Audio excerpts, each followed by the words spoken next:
주님의 그 은혜 우리의 죄를 속하시려 갈보리 십자가 위에서 어린 양 보혈을 흘렸네. 죄악은 성난 파도같이 우리 영혼을 위협하나 헤아릴 수 없는 주 은혜 십자가에서 보이셨네. 주의 은혜 우리의 죄를 다 씻었네. 주의 은혜 우리의 죄를 다 씻었네. 에베소서 1장 19절에서부터 23절 말씀입니다.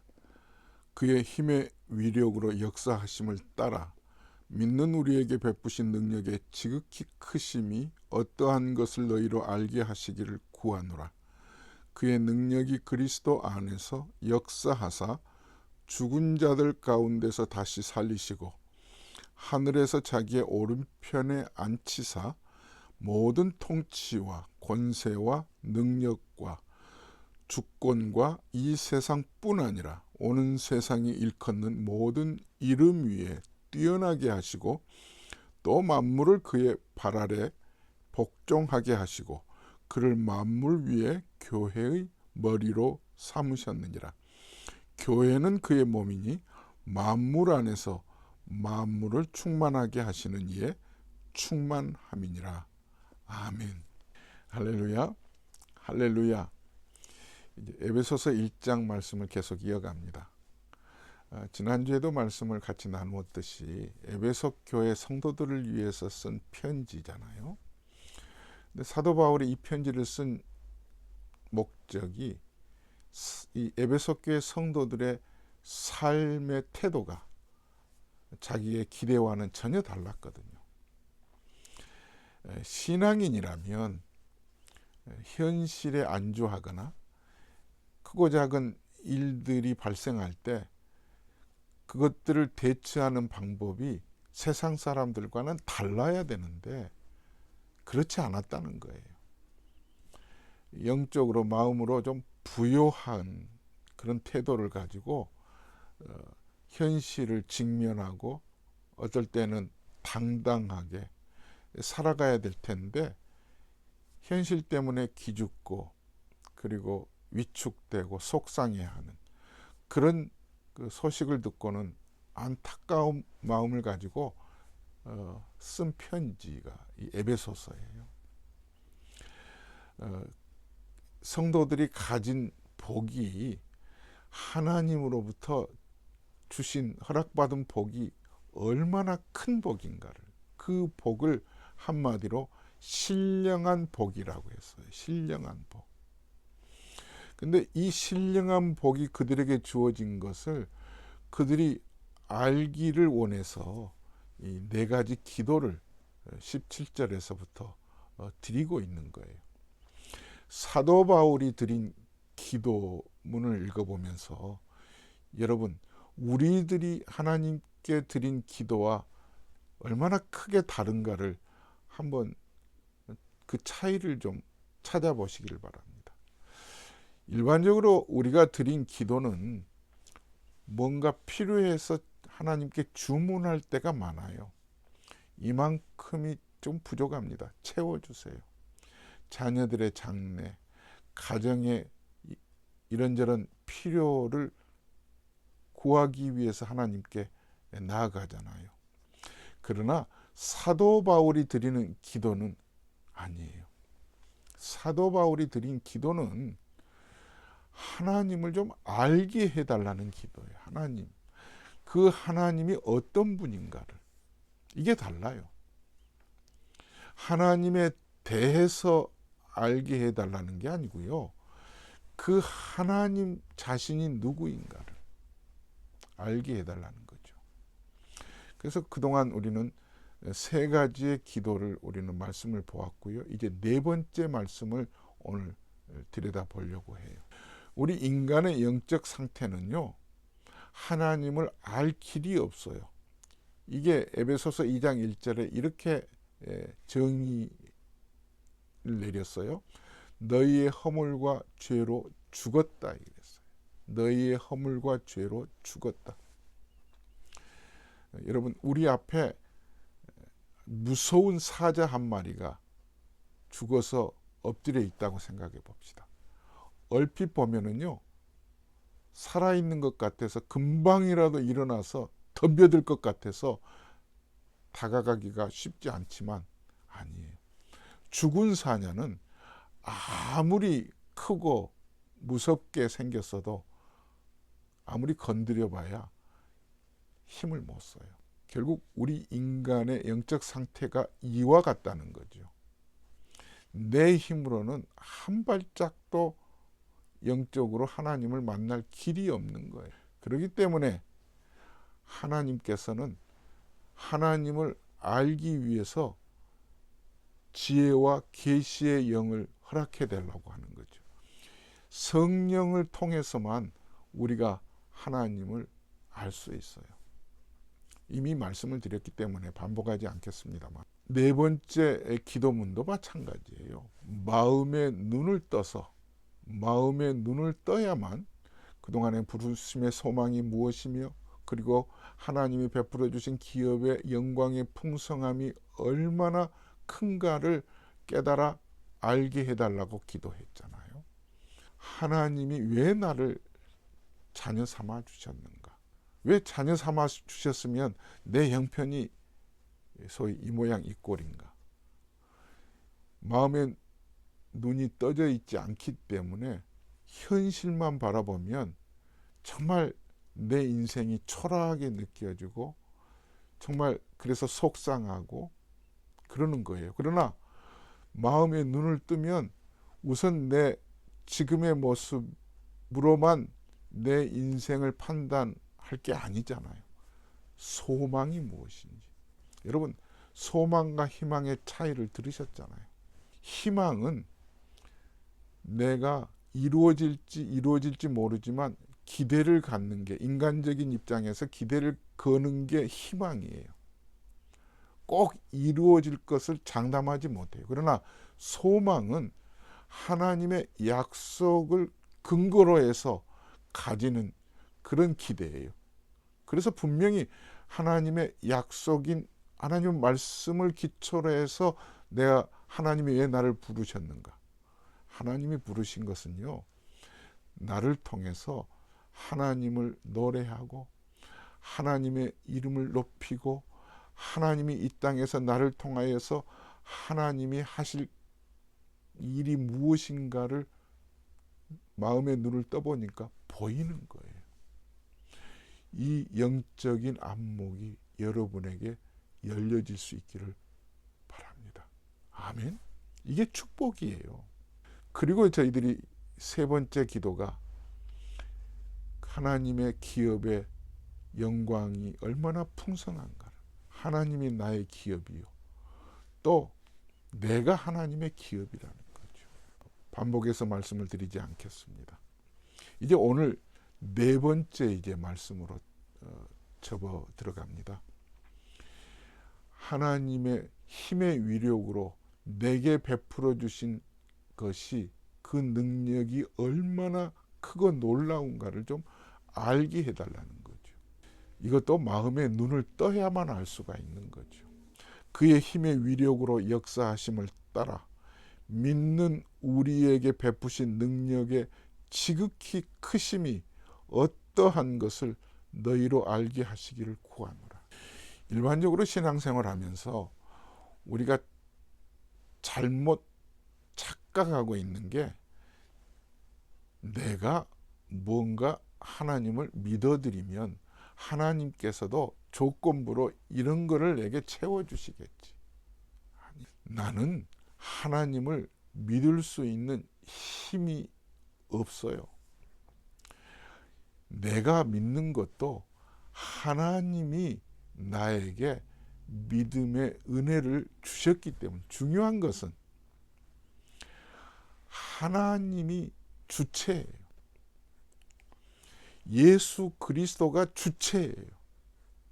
사랑하는 성도 여러분. 그래서 하나님이 누군가를 알게 해달라고 성령님 통해서 알게 해달라고 기도하고 있고요. 마음의 눈을 떠서 하나님이 베풀어 주신 것이 얼마나 큰 능력인가를 좀 알게 해달라고, 에베소 교회 성도들이 알게 해달라고 기도하고 있는 거예요. 시카고 지역에 노스웨스턴 병원이 있어요. 노스웨스턴 메모리얼 하스피털이 있는데, 그 병원에 곤이 있는 신장암과 그리고 전립선암에 권위자가 한 분이 계세요. A라고 하는 그 의사 선생님인데, 이 선생님을 만나기 위해서 많은 환자들이 시간을 버려가면서 줄을 서고 기다리고 있다고 그래요. 제가 아는 장로님 한 분이 14년 전에 건강검진을 하다가 신장에 혹이 하나가 발견됐어요. 그래서 바이옵시를 해보니까 이게 암이에요. 깜짝 놀랐겠죠. 지금 70대 이제 중반이니까 그때만 해도 60 초반이거나 50대 후반인데 어떻게 해야 되나 하다가 이제 다른 의사 선생님의 소견을 좀, 세컨 오피니언을 듣기 위해서 한국에 나갔어요. 그래서 또 유명한 연세대 병원의 또 다른 의사에게 검진을 받아보았어요. 혹이 있다는 거죠. 그리고 이게 암이라는 것도 같은 소견이었어요. 그런데 연세대학교 병원의 그 또 다른 의사는, 그분도 권위자인데, 지금 잘라내야 된다, 지금 수술해야 된다 라는 소견이고요. 그리고 이제 노스웨스턴 이 A라고 하는 의사 선생님의 소견은 지금 수술하지 않아도 된다. 자기가 생각하기는 매 6개월마다 검사를 해서 이 암이 크고 있는지 아니면 멈춰 있는지를 확인하고 커갈 때 그때 수술해도 좋다. 그래서 결국 이 노스웨스턴 병원 의사에게 맡기기로 했어요. 어떻게 됐겠어요? 지금 14년이 지났어요. 아직도 가만히 있어요. 그동안 건강하게 지내시고 계세요. 제가 지금 왜 이 의사 선생님의 얘기를 꺼냈느냐 하면, 그동안 이분에 의해서 수술을 받고 건강하게 회복된 많은 환자들은 뭐라고 얘기한 줄 아세요? 그 댓글을 보거나 그분에게 전한 그 편지를 보면 노스웨스턴 병원이 훌륭하다 얘기하지 않아요. 그분을 찬양해요. 그분 덕분이라고 얘기해요. 그분의 의술이 뛰어나다고 굉장히 그분을 존경해요. 지금 이분 얘기를 꺼낸 것은, 지금 사도 바울이 4번째 기도문에서 우리 성도들이 반드시 알기를 원하는 게, 마음의 눈을 떠서 지금 우리 신앙인들이 여기까지 오게 된 게 무엇 때문인가? 하나님이 우리 죄인들을 위해서 베풀어 주신 게 그 능력이 어떠한가? 하나님은 완전하신 분이잖아요. 여기서 19절에 보면은 그 힘의 위력이라고 그랬어요. 그 힘의 위력은, 그러니까 그 힘, 이 능력은 헬라어로 보면은 두나미스예요. 이 두나미스에서 영어 다이나마이트가 파생됐어요. 여러분 다이나마이트 아시잖아요. 큰 바위를 깨뜨리기 위해서는 다이너마이트가 필요하고요. 거기에 불을 붙이면은 이 큰 바위도 산산조각이 나잖아요. 여러분, 우리의 영적 상태가 이전에는요, 죄인 되었을 때예요. 죽은 사자와 같은 거예요. 이걸 하나님의 힘의 위력으로, 다이너마이트 같은 위력으로 나 같은 자를 살려낸 거잖아요. 이게 베푸신 능력이 얼마나 크다는 것을 좀 알게 해달라는 거예요. 아멘. 지금 당장 현실이 조금 안절부절할 수밖에 없는 그런 환경이고, 좀 부족한 게 태반이고, 삶이 조금 불편하고, 이것 때문에, 너희들 그것 때문에 하나님이 베푸신 능력을 과소평가하거나 하나님 이제 필요 없다고 하거나 이래서는 안 된다는 거죠. 우리에게 베푸신 게 무엇인가를 깨닫게 해달라고 기도하고 있는 게 사도 바울이잖아요. 마음의 눈을 좀 뜨라는 거죠. 사랑하는 여러분, 여러분도 우리가 지금 여기까지 오게 된 게, 이런 상태인 게 얼마나 하나님의 두나미스가 큰가를, 우리 신앙인들이 자칫 잘못하면요, 지금 내게 베풀어 주신, 지금까지 내게 베풀어 주신 그 하나님이 하신 일들이 얼마나 위대한가를 우리는 놓칠 때가 많아요. 잊어버릴 때가 많아요. 그건 됐고, 앞으로 주어질 것에 대한 어떤 희망사항, 그것 채우려고 안절부절하고 그냥 하나님께 매달릴 때가 많은데, 그것보다 지난 과거에, 지난날 하나님께서 태초에 나를 택하시고, 창세전에 나를 택하시고, 나를 위해서 예수 그리스도를 예비하시고 십자가를 통해서 나를 죄에서 건져내신 이 하나님의 위력, 베푸신 그 능력이 얼마나 큰가를 우리가 찬양해야 된다고 하는 사실입니다. 아멘. 할렐루야. 사랑하는 성도 여러분, 이걸 깨달을 때 사도 바울이 빌립보서 1장 6절에서도 착한 일을 시작하신 이가 예수 그리스도의 날까지 이루실 줄을 내가 확신하노라. 착한 일을 시작하신 이는 누구예요? 하나님이잖아요. 무슨 일을 시작하셨어요? 나 같은 자를 구원하시기 위해서 하나님이 시작하신 거예요. 믿음이 소중하긴 합니다만, 믿음보다 더 소중한 것은 무엇을 믿느냐죠. 예수 그리스도가 소중하고요, 하나님이 소중한 거죠. 그 하나님을 오늘 또 두 팔 벌려 찬송하고 하나님께 경배하는 우리 모두가 되실 수 있기를 주의 이름으로 축원합니다. 하나님 감사합니다. 나 같은 자를 살려주셔서 감사합니다. 그 힘의 위력으로 베풀어 주신 능력이 큰 것을 에베소 교회 성도들이 알아야 되듯이 마음의 눈을 떠서 제가 알게 해주셔서 삶의 현장에서도, 현실 속에 위축될 일이 생기고 속상할 일들 때문에 하나님을 등지지 않고 오히려 하나님의 능력 때문에 하나님을 의지하는 내가 되게 하여 주옵소서. 이제는 우리 주 예수 그리스도의 은혜와 하나님 아버지의 무한하신 사랑하심과 성령님의 감동 감화 충만하신 은혜가 모든 성도들 머리 위에 이제부터 영원토록 함께 계실지어다. 아멘. 주 안에서 사랑합니다. 샬롬.